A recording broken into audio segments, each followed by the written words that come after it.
அஸ்ஸலாமு அலைக்கும்.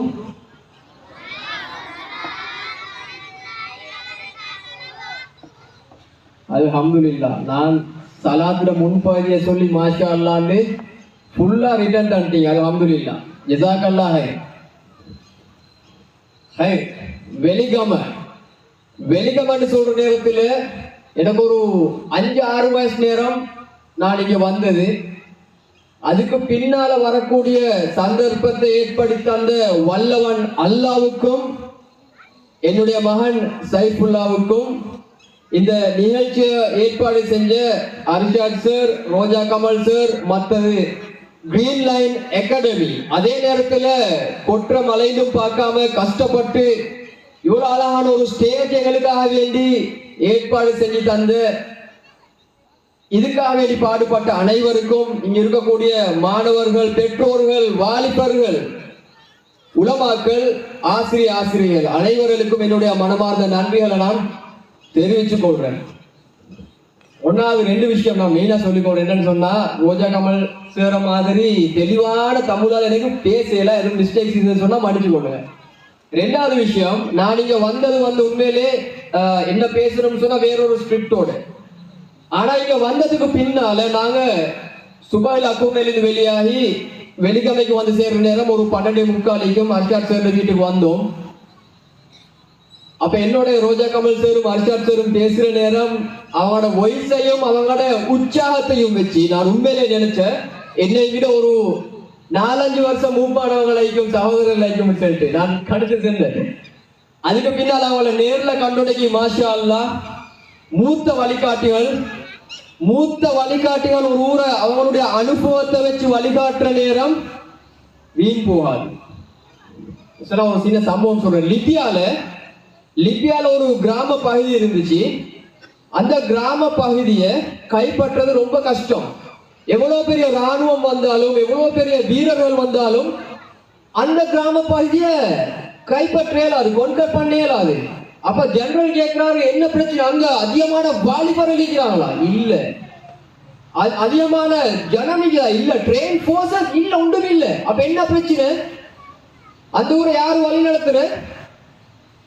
ஒரு அனுபவமிக்க ஒரு டீச்சர், உமர் முக்தார். அப்ப அனுபவம் உள்ளவங்க வந்து ஒரு ஊரை வழிகாட்ட போல அல்ஹம்துலில்லாஹ்னு சொல்லிட்டு நிறைய பலன்களை எங்களுக்கு எதிர்பார்க்கிறோம்.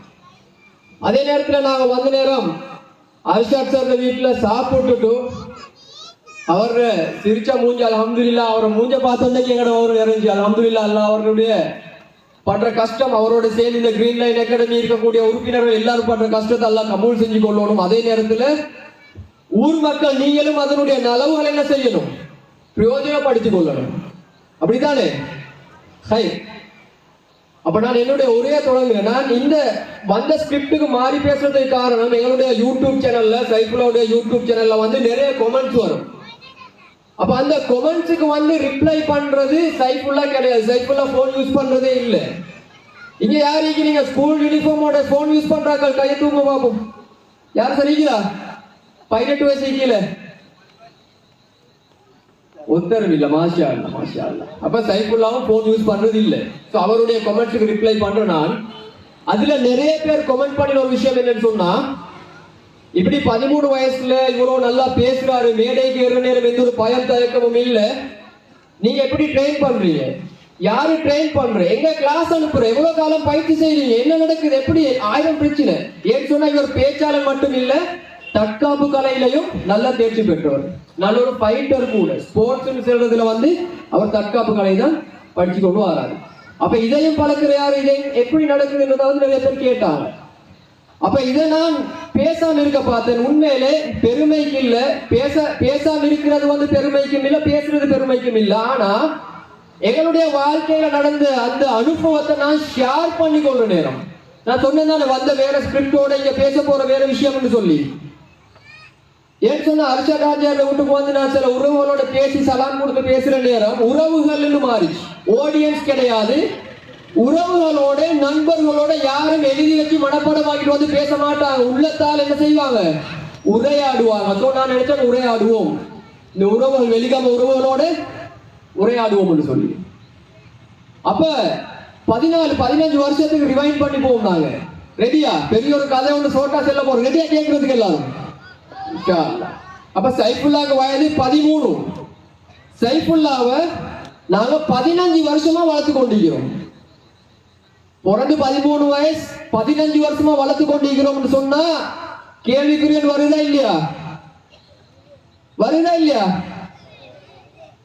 குறிப்பா வாலிபர்கள் வருதா இல்லையா? கல்யாணம் முடிக்காத வாலிபர் வருதானே? அது என்னன்னு சொன்னா, நான் திருமணம் முடிச்சது 23 வயசுல. அந்த நேரம் அல்லாஹ்ட கிருபை அல்ஹம்துலில்லாஹ் சில உலமாக்களோட இன்னைக்கு தொடர்பு உலமாக்களோட தொடர்பு இருந்துச்சு. அவங்களோட வழிகாட்டலை கேட்ட நேரம் அழகான முறையில வழிகாட்டி தந்தாங்க. அப்ப நான் திருமணம் முடிக்கிறதுக்கு முன்னாடி பொதுவா திருமணம் முடிச்சா ஒரு வம்சம் ஒன்று உருவாகுமா இல்லையா? அந்த வம்சத்தை என்னோட சேர்ந்து உருவாக்குறது, என்னோட சேர்ந்து வளர்த்தெடுக்கிறதுக்கு வழிகாட்டுறதுக்கு ஒரு சிறந்த மனைவி, ஒரு வீரமுள்ள ஆளுமையுள்ள தக்குவா உள்ள ஒரு சிறந்த பெண் எனக்கு வேணும். அப்ப நான் இங்க போயிட்டு புரோக்கர் மாட்ட சொன்னேன்னு சொன்னா அவங்க எல்லாரும் அப்படிதான் கொண்டு வருவாங்க. அப்ப நான் இல்ல கொண்டு போயிட்டு முன் வச்ச இடம் வந்து ரொம்ப பவர்ஃபுல்லான ஒரு இடம். அந்த இடத்துல கொண்டு போய் முன் வச்சேன். உள்ளங்களை அறிஞ்சவன் அல்ல, எதிர்காலத்தை அறிஞ்சவன் அல்ல, எனக்கு வரக்கூடிய வம்சத்தை கண் குளிர்ச்சி தரக்கூடிய ஒரு தலைவனாக, ஒரு நல்ல ஆளுமை மிக்க ஒரு அழகான ஒரு வம்சத்தை நினைத்தாயா அல்ல, அதுக்குரிய அழகான ஒரு பெண் எனக்கு நல்ல ஒரு உள்ளத்துல அழகு நிறைஞ்ச ஒரு பெண்ணை தாயா அல்லான்னு. அப்ப அல்லாஹ் கிட்ட கேட்ட அல்லாஹ் தர ரெடி ஆயிடான்னு சொன்னா யாராலையும் தடுக்கலாம். தாரவன் அல்ல எப்படி தந்தான்னு சொன்னா கூரையை பிச்சு கொண்டு தந்தான். எப்படின்னு சொன்னா எனக்கு 23 வயசு, மேரி பண்ற ஐடியா ஈக்கல்ல. கேட்ட துவா அல்லாஹ் உடனே வழிகாட்டி தந்தான். ஆசை நியத்து வச்சு 1 மாசத்துல திருமணம் முடிஞ்சிச்சு. அதுக்கு பின்னால் என்னுடைய மனைவி பிரெக்னன்ட் ஆகுறாங்க. பிரெக்னன்ட் கேள்விப்பட்ட நேரம் எனக்கு தந்தது அல்லாஹ். நானும் என்னுடைய மனைவியும் செஞ்ச முதலாவது காரியம் அல்லாஹ்க்கு ஒழு எடுத்துட்டு அல்லாஹ்க்கு சுஜூத் செஞ்சு நன்றி செலுத்தினது மட்டும் இல்லாம அல்லாஹ்க்கு திரும்பவும் நான் ஒரு லொக்க போட்டேன். அல்ஹம்துலில்லாஹ் யா அல்லாஹ், என்னுடைய மனைவியுடைய கர்ப்பத்தில் ஒரு சிசுவை தந்திருக்க, இந்த சிசுவை நீ ஒரு அதே துவா அல்லாஹ் கிட்ட. அப்ப காலங்கள் போகுது, 9-10 மாதங்கள் போகுது. இந்த 9-10 மாதங்கள்ல என்னால எதுவுமே செய்ய முடியல. என்று சொன்னா என்னுடைய மகனை சுமந்து கொண்டிருக்கிறது என்னுடைய மனைவி. என்னால எதுவும் பண்ணல, அவட கண்ட்ரோல். அல்ஹம்துலில்லாஹ் அந்த காலப்பகுதியில் எங்களோட வீட்டுல டிவி இல்ல, இது வரைக்கும் இல்லை. அப்ப அந்த 9-10 மாதங்களை மிகவும் சிறப்பான முறையில குர்ஆன் திலாவத்தோட திக்ரோட தொழுகையோட பேணுதலான முறையில என்னுடைய மனைவி கழிக்க ஆரம்பிச்சாங்க, புள்ளையோட நியத்தோட. அல்ஹம்துலில்லாஹ்னு சொல்லி ரைட் அல்ஹம்துலில்லாஹ் ஆண்கள புள்ள கிடைச்சிக்குது. இப்ப பேர் வைக்கணும் புள்ளைக்கு. அப்ப பேர் வைக்கிற எப்படி? நான் என்னுடைய மனைவியோட சேர்ந்து எல்லாமே நானும் என்னுடைய மனைவியை சேர்ந்து தான் முடிவு எடுக்கிறேன். அப்ப நான் தவறு செல்லிப்பட்டாலும் அவங்க சேர்த்து கொள்ளுவாங்க, சரியா? அப்ப நாங்க முடிவு பண்ணோம் எங்களோட பிள்ளைக்கு பேர் வைக்கணும் யாரு? ரசூலுல்லாஹ்வோட பேர். ரசூலுல்லாஹ் யாருக்கு சார் பேர் வச்சிருக்கிறாங்களோ அந்த பேரை வைக்கணும். ஏன்னா அது அவர் தெரிவு செஞ்ச பேர். அப்ப நாங்க முடிவு எடுத்தது ஹாலித் இப்னு வாலித் ரலியல்லாஹு அன்ஹுக்கு ரசூலுல்லாஹ் வச்ச பேர் சைஃபுல்லாஹ். அதே நியத்தோட வச்சோம்.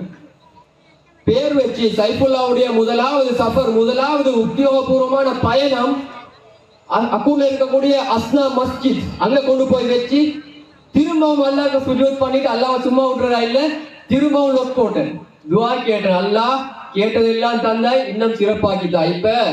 இப்பதான் எல்லாருக்கும் வரக்கூடிய பிரச்சனைகள் ஸ்டார்ட் ஆகும். என்ன? பொருளாதாரம். தொழில் செய்யணும் தான் இல்லையா? தொழில் செஞ்சாதான் என்ன எங்களை பொறுத்த வகையில சம்பாதிக்கணும், குடும்பத்தை நடத்தணும், நிறைய தேவைகள். இப்ப பிள்ளைக்கு ஒரு 4 வயசாகிற நேரம் கட்டாருக்கு போக வேண்டிய ஒரு தேவை வந்துச்சு. வேலைக்கு போனேன். போயிட்டு அங்க ஒரு 4 மாசங்கள் வேலை பார்த்துட்டு அந்த 4 மாசத்துல என்னுடைய வாழ்க்கையை மாற்றக்கூடிய ஒரு சம்பவம் நடந்துச்சு. அதனால் பொறவு சொல்றேன். 4 மாசம் வேலை பார்த்துட்டு அல்லாஹ்வுடைய ஏற்பாடு 4 மாதங்களுக்கு விட கூடுதலா என்ன அல்லாஹ் அங்க வைக்கல, திரும்பவும் ஸ்ரீலங்காவுக்கு அனுப்பி வச்சுட்டாங்க. ஸ்ரீலங்காவுக்கு வந்து பார்த்தா புள்ளையோட நடவடிக்கையில ஒரு சில மாற்றங்கள் விளங்கிச்சு. ஒரு சில மாற்றங்களை நாங்க உணர ஆரம்பிச்சோம் 4 வயசுக்குள்ள. அப்ப நான் யோசிச்சேன், 4 மாசம் தந்தையை விட்டு பிரிஞ்ச மகனால இவ்வளவு பெரிய மாற்றங்கள். மற்றது என்னுடைய மனைவி கண்ணுக்கு வச்சு பாதுகாக்கக்கூடிய ஒரு பெண் பிள்ளைய, அப்படி ஒரு தாயத்தை இருந்தும் சில மாற்றங்கள் வருது. இதே நான் 4 வருஷம் கடத்திட்டேன்னு சொன்ன பிள்ளைய விட்டு 40 வருஷம் கடத்துறவங்களும் நீக்கிறாங்க. அப்ப நான் ஒரு நியத்து வச்சேன், இன்ஷா அல்லாஹ் குடும்பத்தை பிரிஞ்சு பிள்ளைய பிரிஞ்சு வெளிநாடுன்னு சொல்றது இல்ல, ஸ்ரீலங்கால ஏதாச்சும் ஒரு தொழிலை செய்வோம் அல்ஹம்துலில்லாஹ்னு சொல்லிட்டு அந்த நீயத்தை வச்சோம். அப்ப சைஃபுல்லாஹ்வுடைய திறன் ஒண்ணுமே, சின்ன புள்ள எதுவும் எங்களுக்கு தெரியாது. அப்ப வீட்டுல மாத்திரம் செஞ்சுட்டு பாப்போம். ஒன்னாவது குர்ஆன் மദ്രസാக்கு நாங்க சேர்த்தினோம். குர்ஆன் மദ്രസാல போய் சேர்ந்து ஒரு பரிசோட வாரார். அந்த பரிசு இன்னும் எங்களோட வீட்டுல இது ஒரு வால் கிளாக். குர்ஆன் மദ്രസാல குர்ஆன் ஓதினத்துக்காக வேண்டி ஒரு பிரைஸோட கொடுத்திருந்தாங்க. அந்த நிகழ்ச்சியை நாங்க காணல.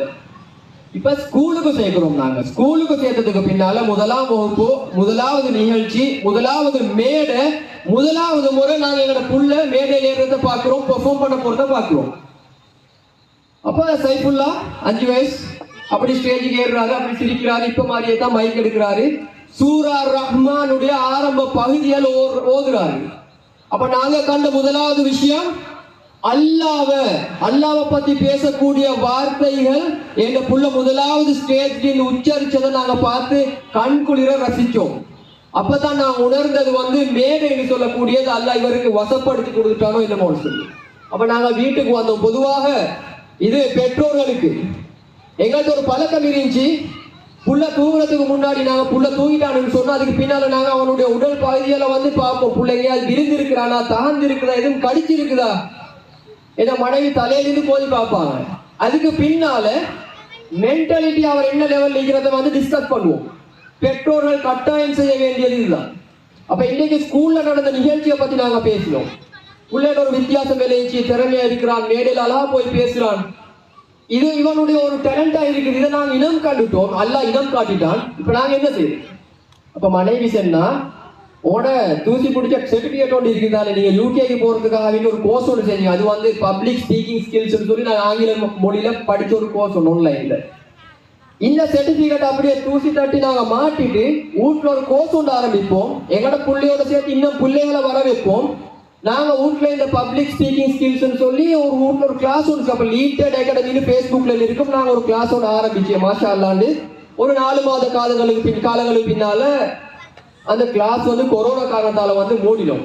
ஆனாலும் அல்லாஹ் ஸ்டார்ட் பண்ணி வச்சது இதுவரைக்கும் சைஃபுல்லாஹ்வுடைய விஷயத்துல அப்படியே போய் கொண்டு இருக்குது அல்ஹம்துலில்லாஹ்னு சொல்லி. அப்ப அந்த ஒரு ரகசியமான ஒரு மாணவியும் இருந்தாங்க. அந்த 4 மாசம் நடந்த கோர்ஸ்ல ஒரு மாணவியோடு உருவாகினாங்க ரகசியமான முறையில. அதுக்கு பிறகுதான் நான் அவங்களிடம் கண்டேன். அதே நேரத்துல தற்காப்பு கலைகள் நான் வீட்டுல பழகுற நேரம் என்கிட்ட கோச் ஐடியா ஒன்று இருந்துச்சு.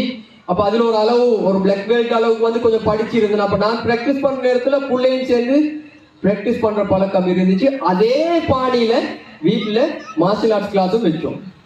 அதையும் அந்த பேச்சாற்றல் எப்படி ஒரு மாணவி ரகசியமா பழகினாவோ தற்காப்பு கலையையும் எப்படியோ படிச்சுக்கொண்டு அதுதான் என்னுடைய மனைவி. இப்ப என்னுடைய பாரம் குறைஞ்சிருச்சு தாய்மார்களுக்காக.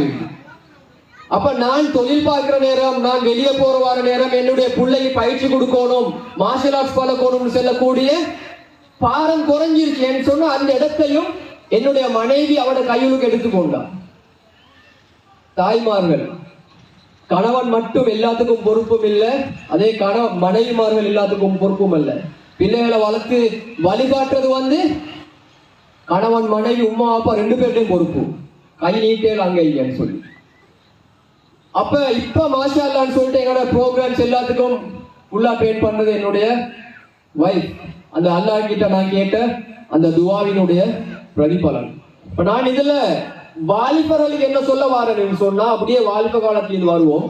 வாலிபர்களுக்கு என்ன சொல்ல வாரேன்னு சொன்னா, அவங்களுடைய வாழ்க்கை துணைவிய அல்லது வாலிப பெண்கள் உங்களுடைய வாழ்க்கை துணைவரை நீங்க தேர்ந்தெடுக்கிற நேரம் ஒவ்வொரு வாலிபனும் இளவரசன் தான், ஒவ்வொரு வாலிப பெண்களும் இளவரசிகள். ஆனா நீங்க நாட்டாட்சி செய்ய போறதில்லை. உங்களுக்கு பின்னால் ஒரு அழகான குடும்பம் ஒன்று வரும், அந்த குடும்பத்தை வழிகாட்ட போறீங்க. திருமணத்துக்கு பின்னால இளவரசன் ராஜாவாக மாறுறான், இளவரசிகள் ராணியாக மாறுறாங்க. இல்லத்தரசின்னு தானே சொல்லுவோம் இல்லையா? அப்ப இந்த ராஜாவும் ராணியும் சேர்ந்து என்ன செய்யணும்? அழகான தலைமுறை உருவாக்கணும், வழிகாட்டணும் அவங்களை. அப்ப இந்த பெண்களை நீங்க மார்க்க அடிப்படையில, கல்வி அடிப்படையில தேடினா தான் இந்த கணவன்மார் இந்த மனைவிமார வாழ்க்கை சீராயிடும். பேஸ்புக்ல, இன்ஸ்டாகிராம்ல, டிக்டாக்ல இல்ல, மொட்லிங் செய்யறாங்களை வச்சு அழகான ஒரு தலைமுறையை உருவாக்கலாம். மொட்லிங் செய்யக்கூடியவங்களை தான் உருவாக்க இயலும். அதே நேரத்துல பெற்றோர்கள் இப்படி நீங்க ஒரு கட்டம் போற நேரத்துல நாங்க முகம் கொடுத்த சில பிரச்சனைகள் இருக்கு. என்னன்னு சொன்னா சைஃபுல்லா ஸ்கூலுக்கு போற நேரம், வெளியே போற நேரம் வந்து சைஃபுல்லாவோட பேசிக்கொண்டு இருந்த நண்பர்களே இப்ப பேசாம போயிட்டாங்க. என்ன காரணம்னு சொன்னா, நாங்க எங்கட புள்ள ஒரு திறமசாலியா இருக்குதோ, இன்னும் ஒரு புள்ள ஒரு இதை விட திறமசாலியா இருக்குதுன்னு சொன்னா நாங்க கம்பேர் பண்ணக்கூடாது. நிலாவும் சூரியனும் ஒன்று இல்லை. நிலா வேற, சூரியன் வேற. நிலாவை சூரியனோட ஒப்பிடக்கூடாது, சூரியனை நிலாவோட ஒப்பிடக்கூடாது. இப்படி ஒப்பிட்டுனால பேரண்ட்ஸ் நீங்க உங்களோட பிள்ளைகளை வந்து மற்ற பிள்ளைகளோட ஒப்பிடுவீங்கன்னு சொன்னா நீங்க பேரண்ட்ஸ் ஆகிக்கிறதுக்கு மன்னிச்சு கொண்டு தகுதியே இல்லை. ஏன்னு சொன்னா உங்களோட பிள்ளைகள் ஒரு நாளும் மற்ற வாப்பாமாரோட மற்ற உமாமாரோட உங்களை ஒப்பிட மாட்டாங்க. அதனால உங்களோட பிள்ளைகளையும் ஒப்பிடாதீங்க. அப்படி ஒப்பிடுறதுனால என்ன பிரதிபலன் வந்துச்சுன்னு சொன்னா, சைஃபுல்லாவோட ஃப்ரெண்ட்ஸ், க்ளோஸ் ஃப்ரெண்ட்ஸ் நிறைய பேர் இருக்கிறாங்க. அவனோட பேரண்ட்ஸ் சொல்ற பாத்தியா சைஃபுல்லாவை அவன் எப்படி பேசுறான், பாத்தியா சைஃபுல்லாவை அங்க போறான் இங்க போறான். இந்த மாதிரியான விஷயங்களை பேசி பேசி பேசி ஈகோ கிளாஷ். இப்ப பிள்ளைகள் வந்து அவரோட கோவம். இது பிள்ளைகளோட பிரச்சனையா இல்லை, அவங்களோட பிள்ளையா இல்லை, பேரண்ட்ஸ். அப்ப பேரண்டிங் சொல்றது ஒரு அழகான ஒரு கலை உண்டு. வாலிபம் தொடங்கி நான் வாலிபர்களுக்கு சொன்ன மாதிரி நீங்க அடுத்தடுத்த ஸ்டெப்புக்கு போகல. என் லைஃப்ல நான் செஞ்சதை நான் உங்களுக்கு சொன்னேன். அனுபவம் கண்டதுக்கு பின்னால இதுதான் பிரதிபலன். சைஃபுல்லா இவ்வளோ இந்த இடத்துக்கு அல்ஹம்துலில்லாஹ்னு வந்து நின்றதுக்கு காரணம் வந்து இதுதான். அப்ப நான் சொன்ன ஒரு கஷ்டகாலம் வந்துச்சு, பொருளாதாரம் சப்ஜெக்ட். அந்த நேரத்துல நிறைய வழிகாட்டிகள் வந்தாங்க. நிறைய வழிகாட்டிகள் வந்து எனக்கு சொன்னாங்க, வெளிநாட்டுக்கு போயிலுமே பாரு 25 வயசுல அவன் 2 கார் வச்சு ஓடிக்கிறான், பாரு 1 வயசு தான் 2 பங்களா கட்டிக்கிறான், பாரு ஜப்பான்ல அப்படிக்கிறான் இப்படிக்கிறான், நீ இப்படிக்கிற என்ன போ வெளிநாட்டுக்கு யூரோப் கண்ட்ரி ஒன்று போ, செலவழிச்சு அனுப்பியிருந்தாரு போயிருந்தாரு. நிறைய பேர் நிறைய விஷயங்களை சொன்னாங்க. அப்ப என்னட்ட ஒரு பழக்கம் ஒன்று இருந்துச்சு. நான் ஒரு முடிவு எடுத்தேன்னு சொன்னா அந்த முடிவை யாருக்காக வேண்டி முட்டு கொடுக்குறேன் இல்லை, நல்ல முடிவா இருக்குன்னு சொன்னான். ஃபர்ஸ்ட்டுக்கு சிந்திச்சு பார்ப்பேன், இஸ்திகாரா செஞ்சு பார்ப்பேன். முடிவு ஹைரா உலகமே அழிஞ்சு போனா நான் அதை விட்டு கொடுக்க மாட்டேன், உலகம் அழிய காட்டி அப்படியே இருப்பேன். யார் சொன்னாலும் கேட்கிறேன். அப்ப நான் கேட்கல. இன்னைக்கு அவங்களோட பேச்சை கேட்டு நான் இதை யாருக்கு சொல்றேன்னு சொன்னா, காசி பணத்தை மட்டும் முன்வைக்கக்கூடிய ஆக்களுக்கு, சரியா? அவங்களோட பேச்சை கேட்டு நான் ஜப்பானுக்கோ யூரோப்புக்கோ போயிட்டீங்கன்னு சொன்னா நான் இன்னைக்கு இங்க வந்திப்போமா சொல்லுவோம் பார்ப்போம். சைஃபுல்லா 6 வயசுல நான் ஜப்பானுக்கு போயிட்டு 4 வருஷம் அங்க கழிச்சுன்னு சொன்ன இன்னைக்கு வெலிகம மண்ணுக்கு உங்களை எல்லாம் வந்து சந்திக்கக்கூடிய பாக்கியம் கிடைச்சிக்குமா? கிடைச்சிக்காது. அந்த சந்தர்ப்பம் வந்திக்காது. சோ அந்த தியாகத்தினுடைய பிரதிபலன். அப்ப இந்த ஊருக்கும் நான் தியாகம் பேசினது வந்து நாங்க எங்கட பிள்ளைக்காக வேண்டி செஞ்ச தியாகம், அது ஒரு சுயநிலை எங்கட புள்ள நாங்க செய்யறோம். அப்ப இந்த ஊருக்காக வேண்டி பாரி அளவுல ஒரு தியாகம் நடந்து கொண்டிருக்குது. நான் வந்து அர்ஷாட் ஹாஜியோட பள்ளிக்கு போயிட்டு அப்படியே கிளாஸுக்கு போனேன். 3 வகுப்புகள் நடந்து கொண்டிருக்குது. அதுக்காக வேண்டி ஒரு பெரிய முயற்சி நடந்து கொண்டிருக்குது. அர்ஷாட் சார் உட்பட ஒரு குழுவினர் வந்து பெரிய அளவுல முயற்சி செஞ்சு கொண்டிருக்கிறாங்க. அப்ப இதுல நான் கேட்டேன், பேரண்ட்ஸ் சொன்னாரு மாஷா அல்லாஹ், பேரண்ட்ஸ் உடைய நல்ல ஒரு சப்போர்ட்டோடு கிடைக்குது. பிள்ளைகளை நேரம் காலத்துக்கு அனுப்புறாங்க. சில ஊர்கள் அப்படி இல்லை. ஒரு சில ஊர்களுக்கு நாங்க போனோம், இதே மாதிரி கஷ்டப்பட்டு கிளாஸ்கள் வைக்கிற நேரத்துல உமா அப்பாய் கணக்கு இல்லை. உமா அப்பாக்கு எப்படி கணக்கு இல்லை. அந்த பிள்ளைகளோட எதிர்காலத்தை பத்தி ஊர் மக்கள், ஊர்ல இருக்கக்கூடிய இந்த மாதிரி அந்த ஊர்ல நிறுவனங்கள் அவங்க அங்க இருந்து இங்க இருந்து ஸ்பான்சர்ஸ் எல்லாம் இருந்து அவங்க பாடுபட்டு இரவு பகலா பாடுபட்டு சில கல்விக்காக வேண்டி சில திட்டங்களை செய்யற நேரம் உமா அப்பா கிளாஸுக்கு அனுப்புற இல்லை. ஆனா மாஷா அல்லாண்டு உங்களோட ஊர்ல அப்படி இல்லைன்னு கேள்விப்பட்டீங்க. எல்லாரும் பெரிய ஒரு எதிர்பார்ப்போட அழகான முறையில சப்போர்ட் பண்ணி உங்களோட பிள்ளைகளையும் கல்வி முக்கியத்துவத்தை அறிஞ்சு நீங்க எல்லாம் அனுப்பி கொண்டிருக்கிறேன்னு சொல்லக்கூடிய கேள்விப்பட்ட நேரம் அல்ஹம்துலில்லாஹ் மிச்சம் சந்தோஷம்.